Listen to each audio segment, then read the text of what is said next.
Tony and I have some great content prepared for you today, an overview of our agenda. Uh, I want to first talk about why year-end matters, right? This last 6 weeks that we have upcoming here, there are a lot of moving pieces. There are a lot of things that you can do to be able to um, prepare yourself so that you have a lot of momentum heading into next year. Preparing your managers and your employees. Um, One of the key strategies that we're going to talk about is linking performance to compensation. Some people do this, kind of haphazardly, and it really causes a lot of issues. There might be a strategy for your business to where you don't want to necessarily link performance to pay necessarily. You might want to have an annual type of an increase. It really is not a one size fits all process. So we'll talk through that. There are a lot of legal considerations, regardless of what state that you are located in and where your employees reside. We'll talk about some of the tools and tips and technology that we have to be able to support you. And then, of course, as Dina mentioned, the chat function is open. So please, at any point in time, post your questions in the chat function here on GoToWebinar, and we will be glad to take time at the very end to answer all of those questions. And should we run out of time before we're able to answer your question, either myself or Tony will reach out offline and get you the answer to your question. All right, moving on here. Yep, so we've got Brett, Tony, Jenna will be joining us toward the end to talk about some of our options that we have available. But that is your pay entry HR services team on the front end. And a lot of people ask us, when we have these introductory questions, talk to me about the HR support services that we have available, right? What is it? Is it just is it kind of just HR legal compliance? Brett, you're a lawyer. Are you going to help me make sure I don't get sued? What exactly does this entail? Well, I wanted to make sure that we take a second to touch on this. It's more than just a partner that handles HR, right? We are advisors that are here to help you build a structure and a foundation to truly protect your business, right? It's more than just policies and procedures. It's a strategic partner who translates the visions, the values, and the culture into a defined HR structure that is manageable and is customizable based off of you, the business owner, right? A lot of people have different styles and different wants and different risk tolerances, right? And we spend a lot of time in our process to understand that so we can give you the tools that are going to sit there and support you kind of side by side, right? Not just give you a whole bunch of junk and throw it at the wall and hopefully that it sticks for you, right? Not leaving you exposed so that you're reacting to situations when it's already too late because something's on fire, but being that true consultant and that true partner, so that you have that clarity, and we can help you leverage technology now, and scale. So as you grow, right, it's easy, right? We have that foundation there, whether it's adding people to a physical location, adding to a remote workforce, maybe even into a different state. We have all of those tools to be able to help you grow without you feeling that you have to kind of continue to come back to the well every time to make adjustments.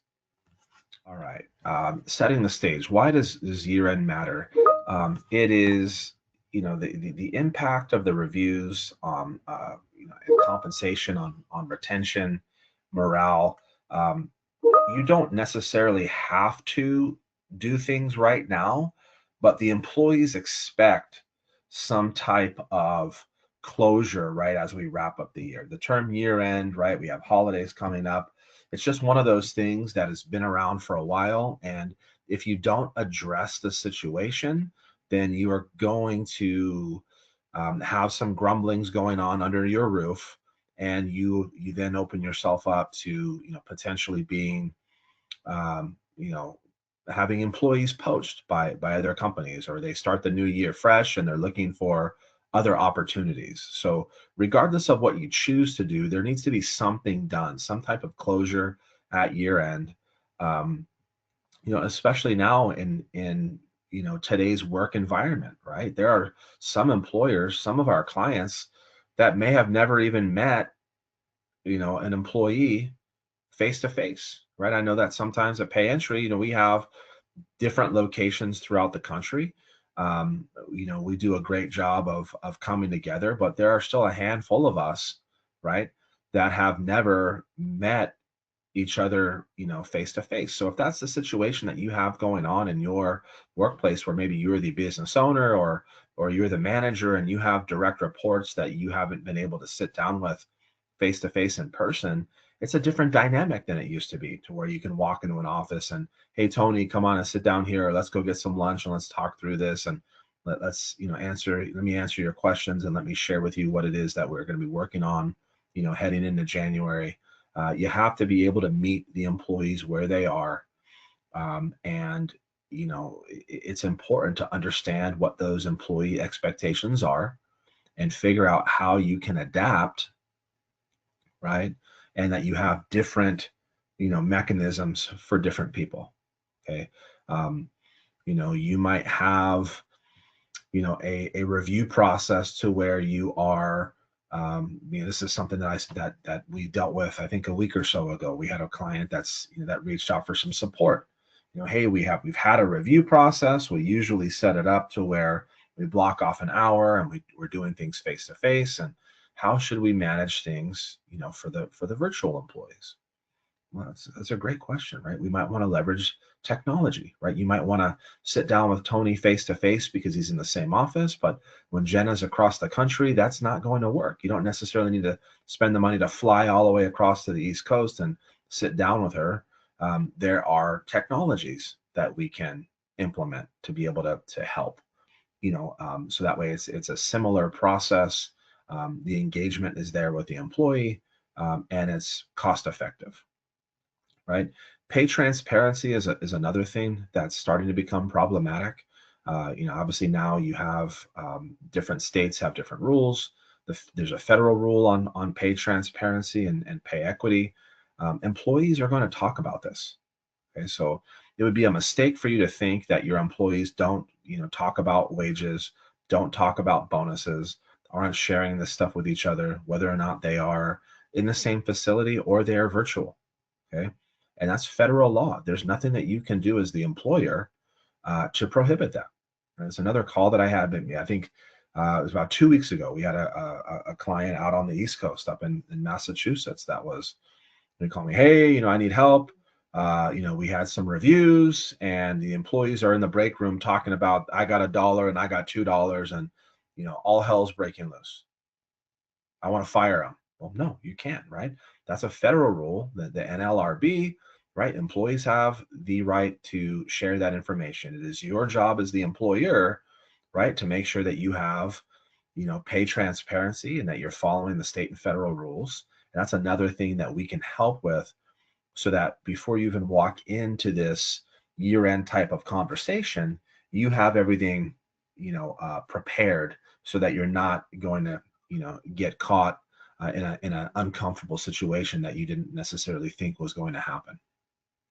The first step, Tony, did you want to step in here and start Yeah, talking about the actual goal setting? I think this is Tony's wheelhouse, so I wanted him to chime in about the actual goal setting process. yeah, absolutely. I think this is where any good performance plan is going to start, right? What are the actual goals that you're trying to accomplish? How can we, define those, organize those? There's lots of different systems, there's lots of different processes, great acronyms, and all sorts of stuff. But I think that's the most simple question is how are you going to define success at your business? And how can you translate that success to setting up your employees to drive that success? That is why we are setting goals. That is the fundamental goal of performance management, is to get the most out of your employee in terms of what they are producing to maximize that return, correct? So as we're framing it in that sense, right? We think about what exactly do you want to measure? How do you want to measure it?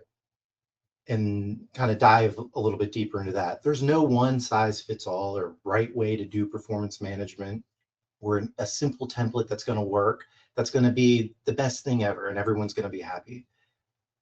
A performance management system and thought process is all about how much effort the leaders and the managers are willing to put in and what they are hoping to get out of it. And those two things are directly correlated, right? The more time and effort that leaders, managers put into this, the more you will get out of that. And your employees will recognize and appreciate that. If you are just looking to check a box and complete an annual review, your employees will also take note of that and kind of use that to define how they view your culture and what exactly is important to you. And that's not to say that you need to have a complicated process. It's just more about the way you approach it, the things that you talk about, and how you look forward to it. So as we're thinking about what exactly we want to measure, right? There's all sorts of metrics and KPIs and things that you can point to that talk about success. I kind of like to distill it down to a three-step philosophy that I think that any business can run with these three goals and they will be reasonably successful. One is going to be some measure of profitability.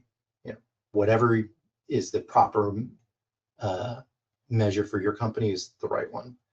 Another is going to be a measure of customer satisfaction. That could be a net promoter score or some other surveying or what other mechanism you're viewing to measure that. The third measure is a view of employee satisfaction.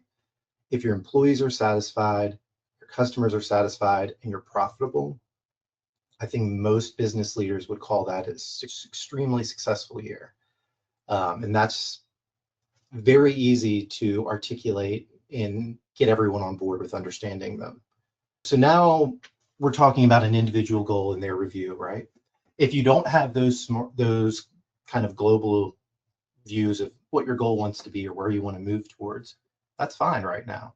You can still look at implementing systems and move those into the future. Two very popular mechanisms for setting an individual's goals are going to be SMART goals and objectives and key results. A SMART goal is going to be very good for a specific person for a specific reason that is, kind of put in a little package. SMART stands for specific, measurable, achievable, relevant, and time bound. So it needs to be something that, you are going to produce X amount of widgets in 6 months. Those widgets are, something that we sell, so we need them. You can measure exactly how many widgets I make, and that 6 months is the time bound. That's a very clear objective, a goal for an employee to hit, right? There's very little gray area in how you're measuring that success. And you can layer those and throw several of them on there to give an employee a very clear picture of what you're looking at. Objectives and key results are a philosophy that kind of cascades down through the organization. So you're going to set aspirational objectives that are going to be improve customer service. And then you're going to set key results underneath those. That could be increase net promoter score to 50. Turnover and customer turnover is down 10%. You're going to layer those, how you're going to hit that objective underneath it. And then in that system, you can then begin to assign, all right, so on our customer service team, Debbie is our customer service manager and she leads a team of people. So Debbie's objectives are going to support leading that team. Debbie's team's objectives are going to support delivering that team, but they're all going to feed in to the overall objective of improving customer satisfaction. And once again, that's something that leaders and managers can talk about with their folks and understand, and then you can explain to all levels of your staff how they're impacting that objective. And it's extremely powerful in terms of driving and connecting change to a certain point or to a certain way that you want to go. And is a solid package to use to measure and set these goals. Now, like I said, if you don't have those goals and you're at year end now let's start thinking ahead for next year, right? There's no reason, there's no one size fits all. There's no right way to do performance management, and you can always do it differently, right? So another important aspect of this is preparing your managers. Your managers need to be well conditioned into how the leadership wants to deliver feedback, into what they're trying to accomplish in that feedback. Are you trying to promote an open, transparent culture? You need to make sure that your managers understand that and are equipped to deliver that type of message in their performance management with their downstream, right? There needs to be a mechanism where you say, this is what we are looking for, and you translate that to your people that are delivering those reviews. Another key part is, touch on this, is encouraging the employees to be active participants, right? They need to feel like they are capable of providing that feedback, and they're not going to be, penalized or retaliated against, or they need to feel like it's in a safe space for them to actively participate in the performance management process. Or you're going to get, no matter how engaged the leadership and the management is, that employee base isn't engaged as well. Your system isn't going to be successful overall. Talking about the review process, we touched on this earlier. There's not a one killer form. There's not a one best template. There's not the best thing that we've ever seen to deliver performance management. There's lots of different methods. There's lots of different processes, tools, all that stuff that you can use and leverage. I think the most important thing is figuring out what works best for you and how you want to leverage that. But in general, what we want the review process to look like from a best practice is have the employee do some type of self-assessment. Let them have an opportunity to express how they think they did, right? Are they candid? Are they, I guess we'll see. The manager assessment, I personally like doing them independently before that self-assessment comes in. It gives I think, a better framework in terms of how they're viewing, and obviously things can be edited before final submission or whatever you have it. But I think from a management and a process standpoint, it gives managers a better tool to respond, rather than feeling like they're having to not retaliate, like they're having to respond to an employee's view of themselves. The actual conversation, right? Like I said, equipping your manager to have that conversation and preparing that employee to be an active participant in it. That's key to success, but it needs to be formalized. It needs to be, scheduled, sat down, and documented. However that documentation happens to be, if it's a paper form, if it's a tool, if it's an email, there's lots of different ways to crack that egg, but there should be some documentation about that. And then in that review, you should always end it by looking ahead to next year, right? You should say, all right, that was last year. I think that was great.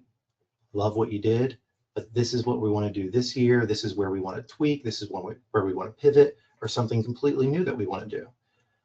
It's that opportunity to set the direction for where you want to go. And it's, a lot of folks ask, how do you drive cultural change? How do you drive systemic change across an organization? It starts at these types of conversations where a manager is talking to an employee. And if that manager is delivering the message the way the company wants it to be delivered, then that message will resonate and be amplified if it's consistent across all those channels, right? And the more consistent that message is, the better off down the line, those change initiatives or the goals that you're trying to accomplish are going to be. We have a question real quick. I think this is a perfect time to answer this question before we talk about the technology and stuff. Yeah. The question is, what does the conversation look like to address employee concerns over goals and responsibilities for a role that they and possibly other coworkers, managers would consider unrealistic Especially as the roles changed over time, due to, operations or personnel changes that might be contrary to management expectations. So we see this a lot, I guess, to kind of paraphrase, right? Um, you know, management have an idea, right? They have this vision as a this role, you're sales rep, you're doing this, you should be performing all these things. And the employees are like, this is nuts. Maybe it's this role's morphed over time, it's changed, it's gone from in-person to virtual, there's been some other pieces added, and there's a disconnect over, the employee that's performing the role and what the management expectations might be.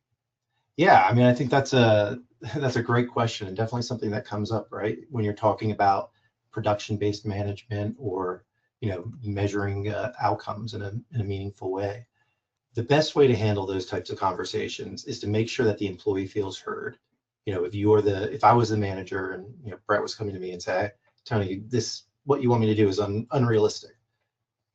I would say, if they were given to me, then I would let them know that, understand that I hear that, and I can advocate for them and talk up the chain, but ultimately it's out of my control. If I was the one that selected those, then I need to take a good hard look in the mirror and, see if there's a disconnect between what my expectations are and what's realistic. And, if that's the case, then that's a different conversation that you need to have with yourself or your management team, to say, maybe I overkicked here. And if you do that early enough in the process, you know, if you're having those conversations in December and you're talking about next year, maybe you get out ahead of, a bad year because you've oversold the farm, right? But I think that if the employee is being unrealistic, and, if you've got a squeaky wheel, that's one thing, right? If there's a bunch of folks in that role that are okay with the expectations and they're consistent, I think that's a separate type of conversation that you might want to have. That, is this person the right fit for this role in the organization overall long term? If it's someone that's truly, their role is one of a kind and it's moved around and it's this, that, or the other, they used to be just selling, now they're doing a little bit of selling and a little bit of support and a little bit of this, maybe those expectations have changed. If they're not able to dedicate all of their time to driving those sales, then we need to realign what those expectations should be. So, much like self, very much so situationally dependent, and how you respond to that, and knowing what the incidental decision and fallout may be. Yep, 100%. I mean, I think that you sum that up very well, Tony. Thank you for that. I think, yeah, if you are not necessarily getting the feedback from the employees, then you're putting yourself at risk for losing those employees. So if it is a squeaky wheel and it's just somebody who's underperforming and wants to complain at every, opportunity, then that's a different story. But if there's truth to, what's going on behind the scenes, and this is also another area that we spend a lot of time in during our audit process, and our, HR support that we offer. We're talking about job descriptions, right? When's the last time that you sat down with the employee that's performing that role and had an honest conversation about what's actually going on? This is what I thought was happening. Well, no, this changed. Maybe a manager made an adjustment and you didn't know about it. Maybe something else happened and this person's taking on more responsibility, or and it's good to have those check-ins, periodically, and reviewing the job description, right? Which then also then now dovetails into this review process, so everything is congruent, right, as you're moving forward and you're talking with your employees. Um, Another question that was posed that I think is important to discuss right now. Okay, Tony mentioned, annual review, and we had a question about, well, does it have to be, a formal annual review? Talk to me about the different time frame. And I think that's another great question. No, the annual review, this stuffy, annual review formal process, that's kind of a way of the past. Most clients don't do that anymore. The preferred, I think, time frame, it depends, on the organization, on how many employees and what type.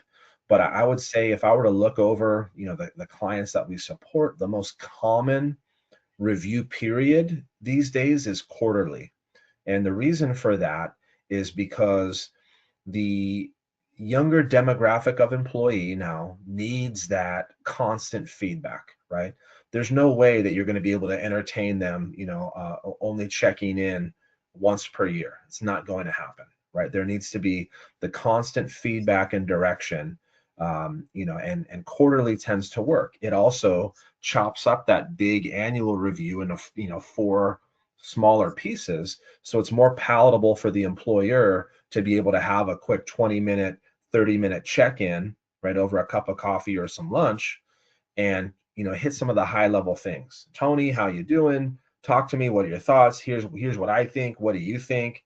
And we can kind of clear that air and, hey, all right, we'll see you in a few months, right? Yep. And we can kind of hit those objectives, and also address issues earlier on in the process.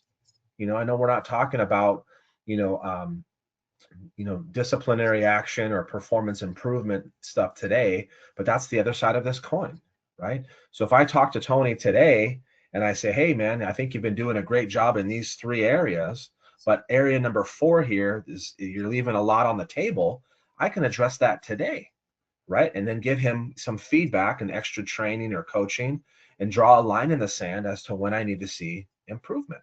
Not just, letting that stuff slide for months and months and months, and then, feeling, upset about it. And we'll talk about some errors that people make here in a few slides, but that's probably the most common. If you don't have a set schedule to where you are inspecting what you expect from the employees, there tends to be a lot of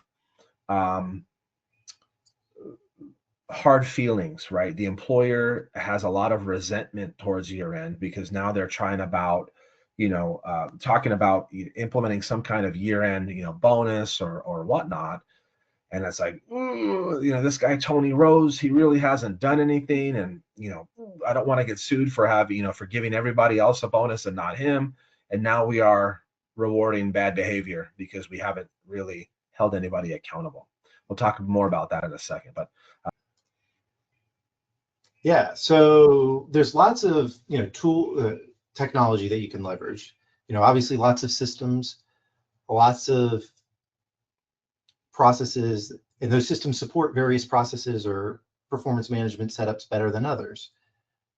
But I think the biggest thing is finding the system and the processes that are going to support what you are actually trying to accomplish. And that gets back to kind of setting those goals and understanding what your performance management philosophy is going to be and what the company goals are you actually trying to achieve with that.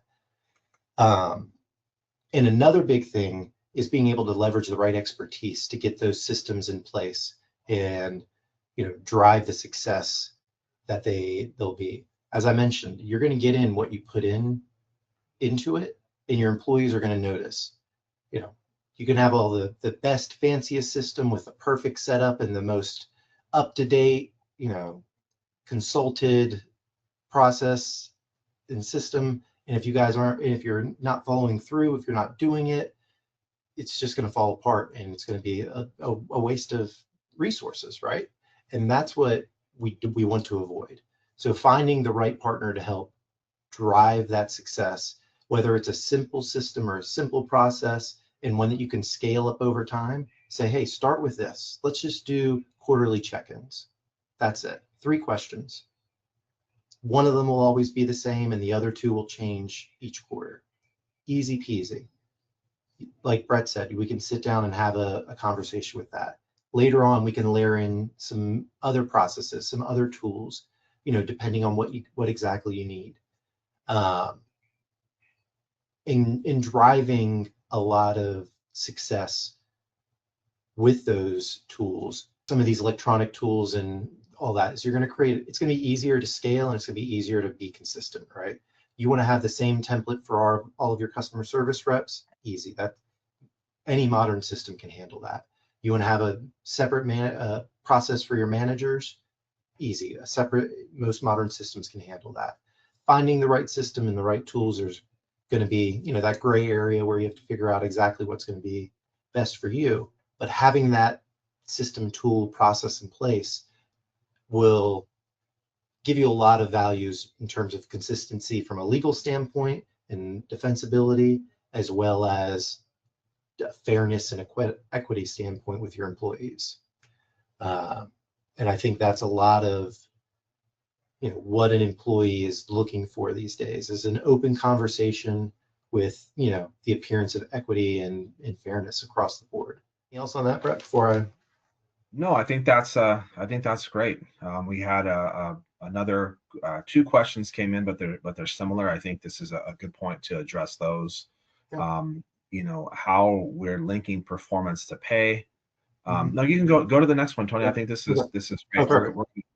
Yeah, we're going to talk about this, but the questions I'll pose them right now, and then I'll answer them as we go through this. Right, are more about you know when you are deciding, if you are going to have merit-based increases, and if you're going to offer increases, how do you land on a percentage, or how do you make that determination?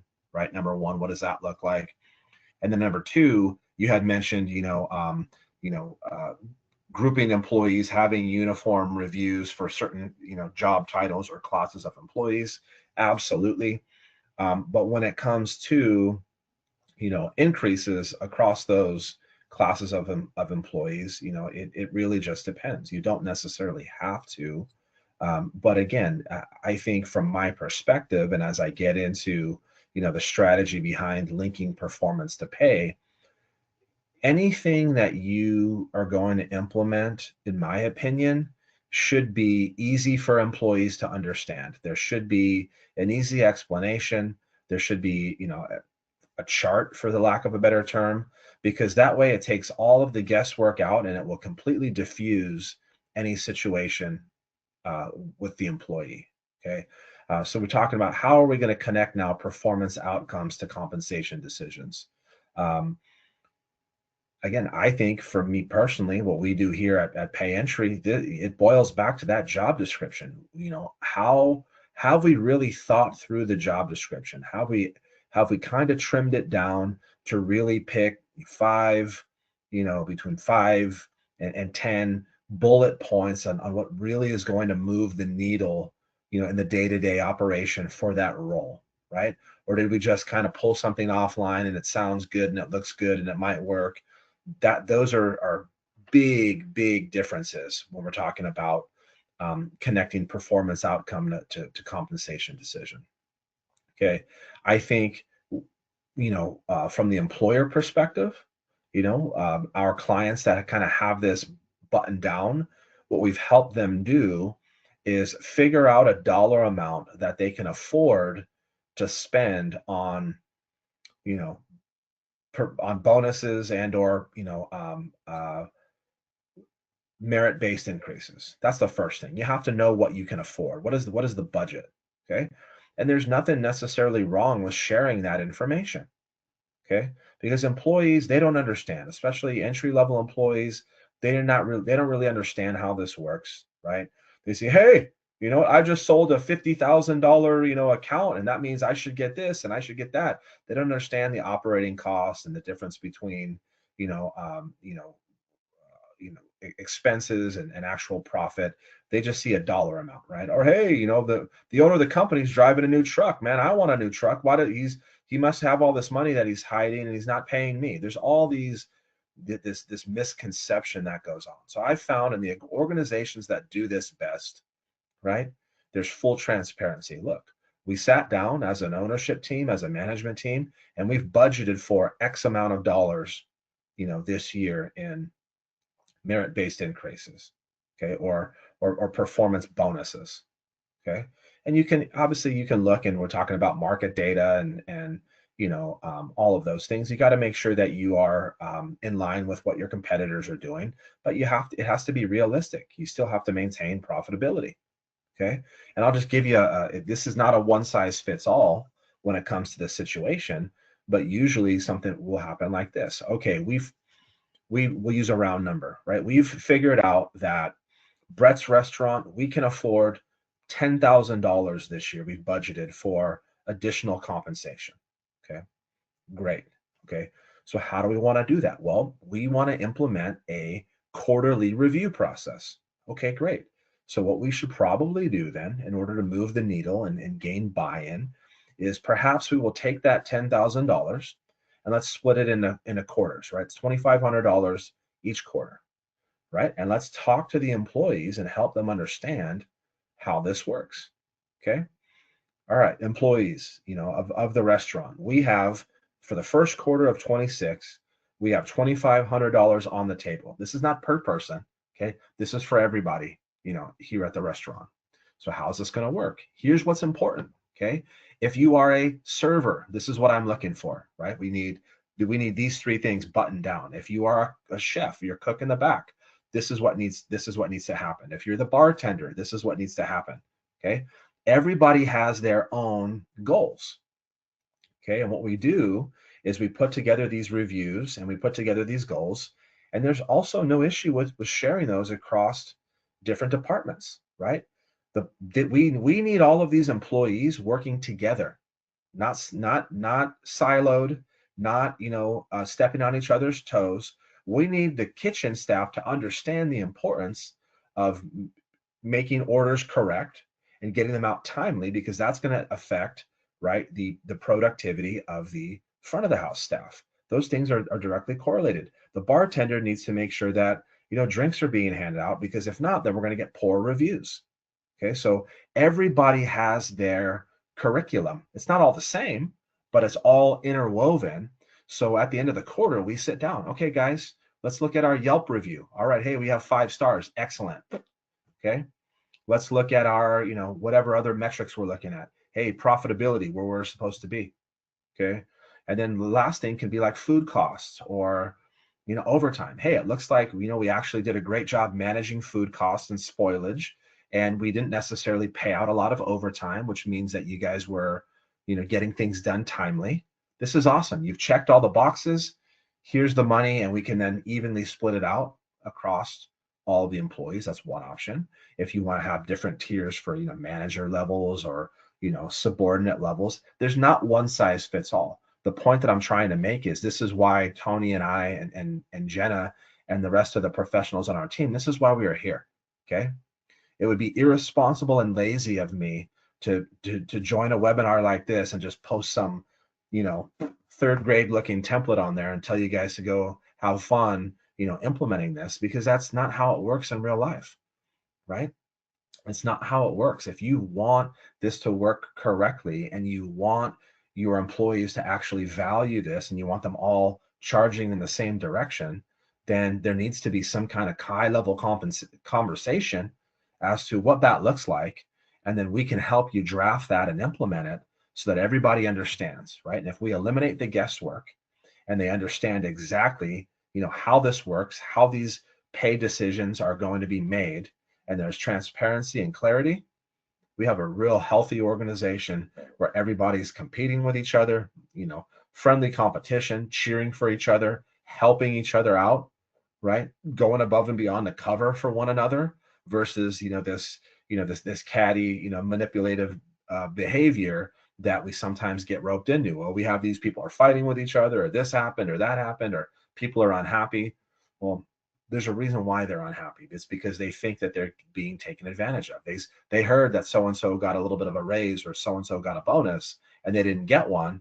And then they're not understanding why. That's why they're lashing out, or that's why they're not showing up to work, right?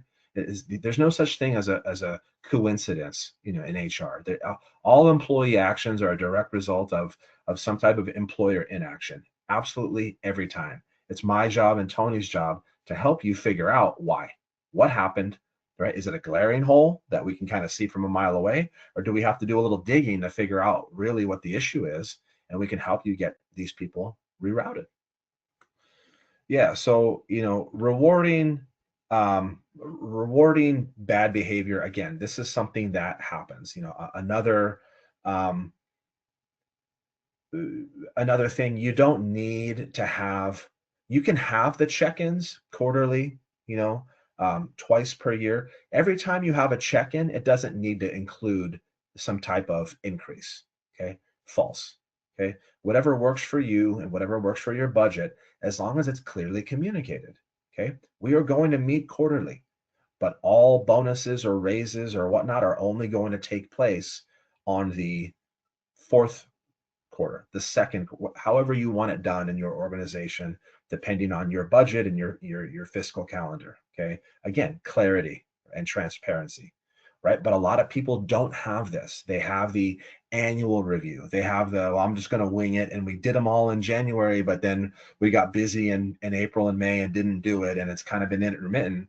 But now it's the end of the year and the employees are groaning, so I need to do something. So I'm just going to start writing checks in December and adding bonus payments because my CPA told me I need to get some of this money out of the account. Okay. That's not, I mean, okay, but that's not sustainable. Okay. And you're sending mixed messages, and inevitably what you're going to have happen is, you might have 20 employees and 15 out of 20 might deserve that money, but it's going to kill you inside to write the check to the other 5 that don't. Are you prepared to have that conversation? Okay. Yes or no? Or are you going to need help? So there's all of those issues. Okay. And again, if you've joined me on other webinars on other topics, um,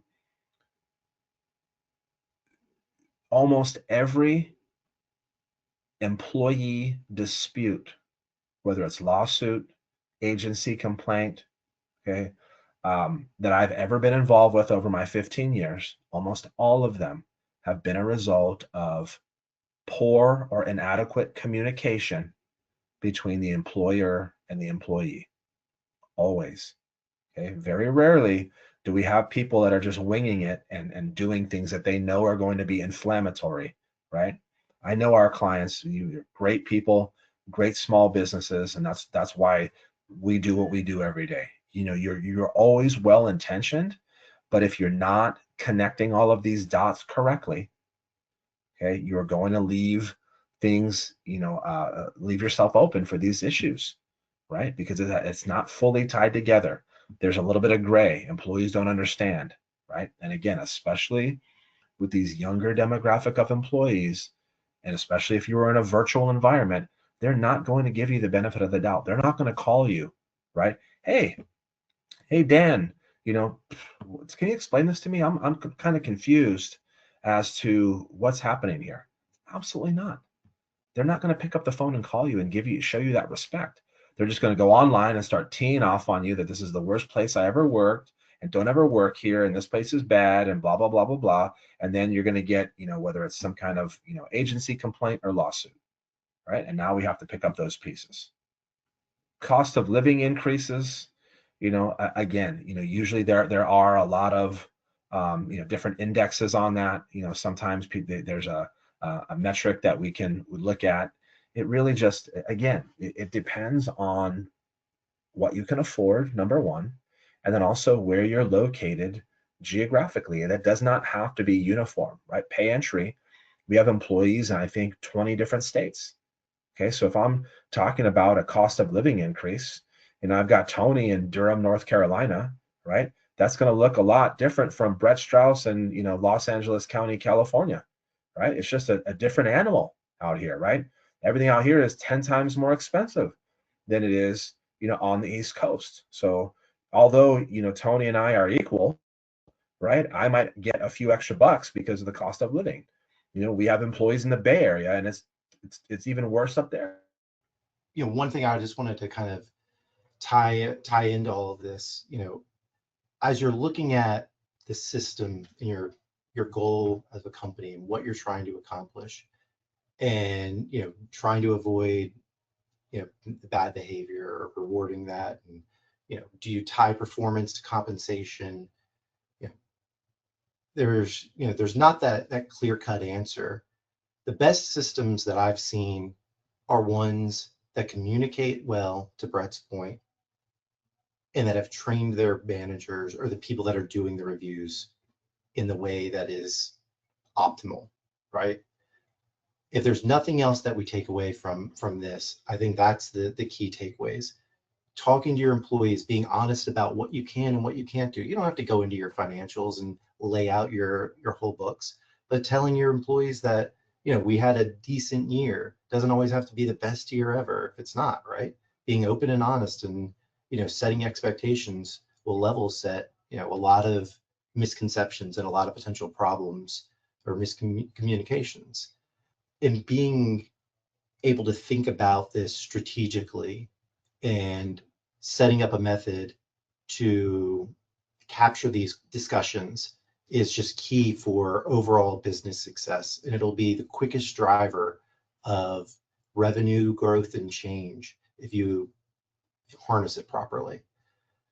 If not, you can still just kind of phone it in and accomplish it and still accomplish those things other ways. But with an engaged workforce that is actively being talked to and communicated with in a method that they appreciate and they get a value out of, it's going to go a long way in driving success in your individual organizations. Yeah, here I know we were coming up on time, but this is good because this is one of the last slides that we have here. When you are going through this process, right, it's also before you go down the path of a performance review process, you should also before that have your pay scale documentation already buttoned up in accordance with the pay equity laws in your specific state and the federal requirements. Okay, it would be a mistake to kind of go down this path and get in the weeds of cost of living increases and merit-based increases and all that before you actually have your pay scale documented, right? That's something that we can also help you with. Right? If this is news to you and you're not familiar with what it is that I'm talking about, then we should probably have a conversation, right? But all states now, pretty much all of them have fair pay legislation where, employees that are performing substantially similar job duties, right, are getting paid the same amount, right, unless there's some type of business justification otherwise, right? So Brett and Tony are professionals in my organization. They both have the same role. They should be getting paid the same, except for a justification, which might be, well, Brett's been with the company for 15 years and Tony's been there for 3 months. Okay. That's a business justification that would say, okay, well, maybe Brett, he gets a few more bucks. Okay. But if it's all other things considered, then we should not have gaps in wages. This could be $1, $2, $3, right? Each state, litigates, there's been litigation. Each state has different thresholds. It's something that needs to be looked into, audited, documented so that we can help you. And then there are also rules as to, job postings now moving forward, right?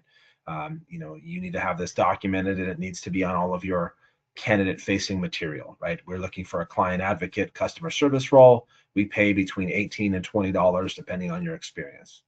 Okay. So once you have all of that stuff, then we can responsibly take the next step and get into these reviews and this variable compensation type conversation. But we can't put the cart before the horse here. Okay. Questions? I think we did a pretty good job of answering almost all of them. There are a few that we didn't necessarily get to.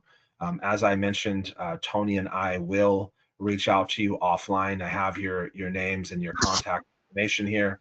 So we will reach out and answer those questions for you either this afternoon or tomorrow.